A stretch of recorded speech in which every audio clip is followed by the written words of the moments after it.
नमस्कार मेरे प्रिय विद्यार्थियों। आपको पता है कि नवोदय विद्यालय में बहुत सारी भर्तियां निकल के आई हुई हैं और लगभग कई साल बाद आई हैं, तो ये मौका बिल्कुल ना हाथ से जाने दें। अच्छे से तैयारी करें और मन लगा के तैयारी करें, पूरे सिलेबस को अच्छे से रख लें। तो आज मैं बात करूंगा नवोदय विद्यालय पीजीटी हिंदी का डिटेल्ड सिलेबस। बाकी जो सिलेबस है उसको हम अलग से चर्चा कर चुके हैं, उसको आप अलग से देख लें।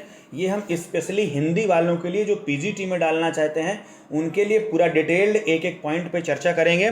जो आपका 80 नंबर का रहता है, इसी में आपको NEP 2020 नेशनल एजुकेशन पॉलिसी 2020 भी आपको पढ़ना है।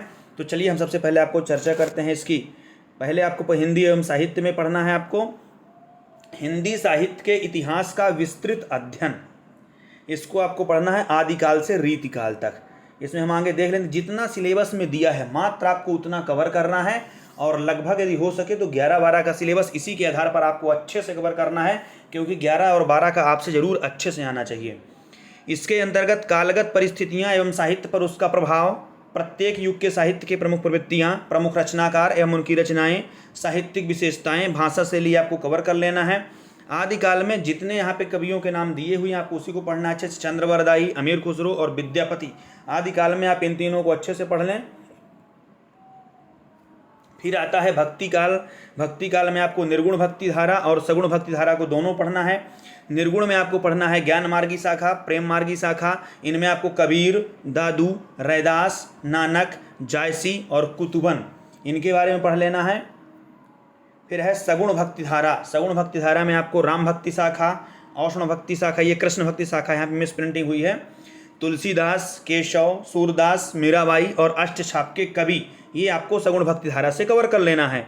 फिर रीतिकाल में आपको पढ़ना है रीतिबद्ध, रीतिसिद्ध, रीतिमुक्त काव्य। इसमें आपको देव, घनानंद, बिहारी, मतिराम, सेनापति, भूषण, पद्माकर, इनके बारे में आपको अच्छे से पढ़ लेना है। फिर है आधुनिक काल। आधुनिक काल में आपको युगीन परिस्थितियाँ, साहित्यिक पृष्ठभूमि, मुख्य विचारधारा, मुख्य साहित्यकार, साहित्यिक रचनाएं, विशेषताएं, भाषा शैली, ये आपको पढ़ लेना है। इसमें आपको भारतेंदु युग में भारतेंदु हरिश्चंद्र, बाल मुकुंद गुप्त और बद्री नारायण चौधरी प्रेमधन, इनको अच्छे से पढ़ लेना है। फिर नेक्स्ट है द्विवेदी युग। द्विवेदी युग में महावीर प्रसाद द्विवेदी, श्रीधर पाठक, अयोध्या सिंह उपाध्याय हरिऔध, मैथिली शरण गुप्त, ये आपको द्विवेदी युग में पढ़ना है। फिर छायावाद में आपको जयशंकर प्रसाद, महादेवी वर्मा, सुमित्रानंदन पंत और सूर्यकांत त्रिपाठी निराला के बारे में पढ़ लेना है। फिर यानी ये चारों के चारों स्तंभ माने जाते हैं, प्रसाद, पंत, निराला, वर्मा, ये छायावाद के मुख्य कवि हैं। इन चारों के बारे में आपको अच्छे से पढ़ लेना है। फिर है प्रगतिवाद। प्रगतिवाद में आपको पंत के बारे में, निराला के बारे में, नरेंद्र शर्मा के बारे में और केदारनाथ अग्रवाल के बारे में और नागार्जुन के बारे में अच्छे से पढ़ना है। फिर है प्रयोगवाद। प्रयोगवाद में आपको मुक्तिबोध, नेमी चंद्र जैन और भारत भूषण अग्रवाल के बारे में पढ़ना है। और प्रभाकर माचवे, गिरिजा कुमार माथुर, रामविलास शर्मा और अज्ञेय, ये आपको प्रयोगवाद में पढ़ना है। फिर आती है नई कविता। नई कविता में आपको भवानी प्रसाद मिश्र, नरेंद्र शर्मा, धूमिल, धर्मवीर, भारती और शंभुनाथ, इनके बारे में अच्छे से पढ़ लेना है। फिर आता है गद्य साहित्य का विस्तृत अध्ययन। इसमें आपको गद्य एवं अन्य विधाओं का प्रारंभ करना है। विकास, प्रमुख प्रवृत्तियाँ, प्रमुख साहित्यकार, रचनाएं, साहित्यिक विशेषताएं और भाषा शैली आपको अच्छे से पढ़ लेना है। फिर निबंध कथा साहित्य में आपको उपन्यास और कहानी, नाटक, एकांकी, रेखाचित्र, संस्मरण, यात्रा वृत्तांत, आत्मकथा, जीवनी, पत्र, डायरी, आलोचना, रिपोर्टाज आदि इन सभी का विधाओं का विस्तृत अध्ययन करना है। फिर हिंदी साहित्य में काव्य साहित्य पर आधारित 3 प्रश्न रहेंगे। निम्नलिखित कवियों की प्रसिद्ध काव्य रचनाओं में से लिए गए काव्यांशों पर आधारित सप्रसंग व्याख्या, भाव सौंदर्य, शिल्प सौंदर्य पर एक वस्तु। निम्न प्रश्न एवं 2 विषय पर एक प्रश्न रहेंगे, जिसमें सप्रसंग व्याख्या, भाव सौंदर्य रहेगा, विषय परक प्रश्न है ये। फिर शिल्प सौंदर्य होगा, इसमें वस्तुनिष्ठ प्रश्न पढ़ना है।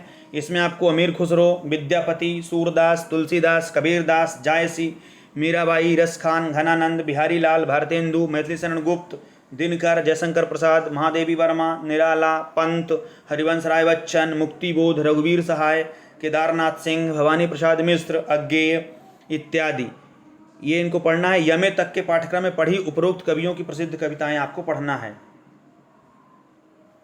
फिर निम्नलिखित गद्य में आपको लेखकों की प्रसिद्ध रचनाओं में से व्याख्या से संबंधित अंश, आशय, स्पष्टीकरण एवं भाषा शैली पर आधारित प्रश्न पढ़ना है आपको। सप्रसंग व्याख्या एवं आशय स्पष्टीकरण पर आधारित 2 विषय परक प्रश्न करना है।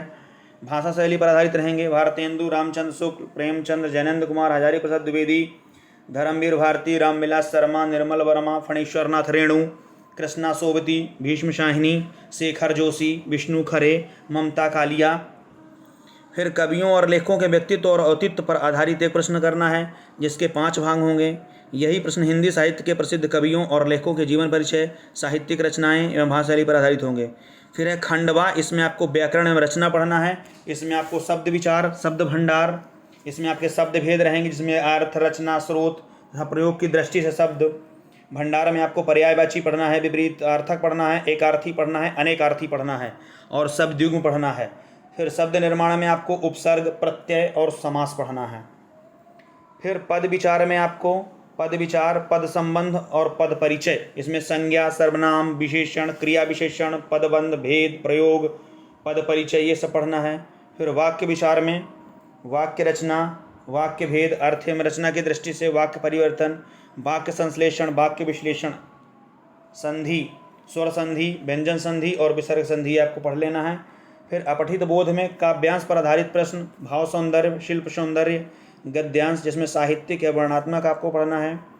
समसामयिक विषय पढ़ना है, वर्णनात्मक विषय, सृजनात्मक विषय, साहित्यिक विषय।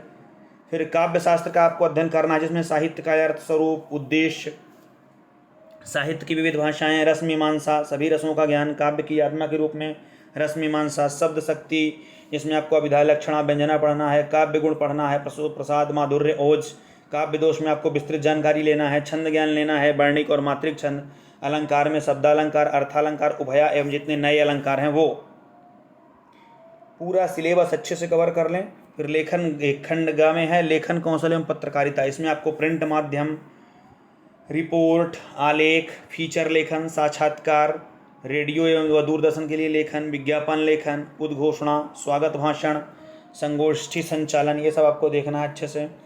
व्यवहारिक लेखन पर एक विषय परक प्रश्न लेना है, जिसमें व्यवहारिक हिंदी का स्वरूप होगा, प्रयोजन मूलक हिंदी और उसके विविध आयाम होंगे, कार्यालयी हिंदी और उसके विविध आयाम होंगे, प्रतिवेदन, अर्थ, प्रमुख तत्व, विशेषताएं, प्रकार, प्रतिवेदन लेखन, ये आपको करना है।